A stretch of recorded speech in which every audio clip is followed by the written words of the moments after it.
వేసవి కంటే ముందే వేడికి సతమతమవుతున్న వేళ శుక్రవారం సాయంత్రం చందుర్తి మండలంలో ఒక్కసారిగా ఉరుములు మెరుపులు భారీ ఈదురుగాలులతో కూడిన కుండపోత వర్షం కురవటంతో చేతికి వచ్చిన వరి పంట నేలరాలింది. ఎండిపోతున్న పంటలను ట్యాంకర్ల సహకారంతో అష్టకష్టాలు పడి కాపాడుకున్న రైతన్నలకు మాత్రం వడగళ్లు కన్నీరు మిగిల్చాయి. ప్రభుత్వం కాలువల ద్వారా నీళ్లు ఇవ్వకుండా ఇబ్బంది పెడుతున్న నీళ్లతో వాటర్ ట్యాంకులతో పంటలను కాపాడుకుంటున్నామని రైతులు వాపోతున్నారు.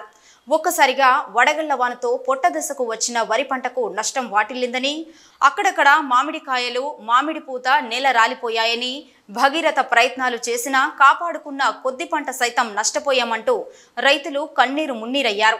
ఇప్పటికైనా ప్రభుత్వం నష్టపోయిన రైతులను గుర్తించి ఆదుకోవాలని రైతులు కోరుతున్నారు.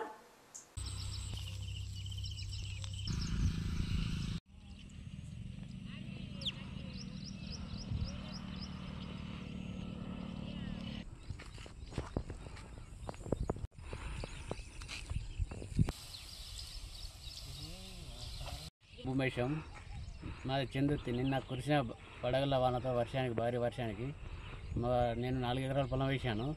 అందులోని వరి 4 ఎకరాలు వేసాను, నువ్వు 10 గుంటలు వేసినావు. నువ్వు నెల రాలింది, వరి కూడా 25% వడ్లు రాలినాయి. ఇది గమనించి ఈ రాష్ట్రం కాంగ్రెస్ ప్రభుత్వం రైతులను ఆదుకోవాలని కోరుతున్నాను. తిప్పని భూమరాజం. నేను 4 ఎకరాల పొలం వేసిన, మొత్తం అడ్లు మొత్తం రాలినాయి, కొనగోలుకలు మొత్తం రాలినాయి. వడగాల్పులకు వర్షం జొన్నితులలో రాళ్ళు కూడా పడ్డాయి. ఇటు రేపెల్లు ఇంకా వారం లోపల కోద్దామనుకున్న వరి మొత్తం నాలె కొరిగింది. ఇక రాష్ట్ర ప్రభుత్వం నష్టపరిహారం చెల్లించాలని ప్రభుత్వాన్ని కోరుతున్నాను. కొత్తరాజు రాష్ట్రాన్ని 3 ఎకరాల పొలం వేసినాము. 2 సార్లు మొట్ట కాలిపోయింది. మాకు నీళ్ళు లేవు. మాకు ఇట్లా పరిచయం జరుగుతుంది. మళ్ళీ దీన్ని నష్టపరిహారం కలిగించాలి. మాకు 2 సార్లు అక్కడ మాకు నీళ్ళు లేవు, మాకు కాలువ లేదు, మాకు ఎక్కడ ఆదాయం లేదు. 2 సార్లు మొట్ట కాలిపోయింది.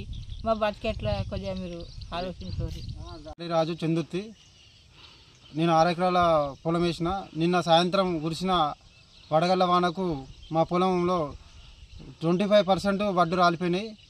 మరి ఇంతవరకు ప్రభుత్వం అయితే నాకు రైతు భరోసా కానీ రైతు రుణమాఫీ కానీ ఎటువంటి ఇవి ఏమీ జరగలేదు.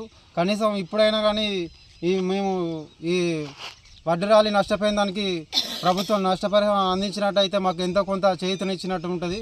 కాబట్టి ప్రభుత్వం ఈ నష్టపరిహారం గుర్తించి వెంటనే రైతులను ఆదుకోవాలి.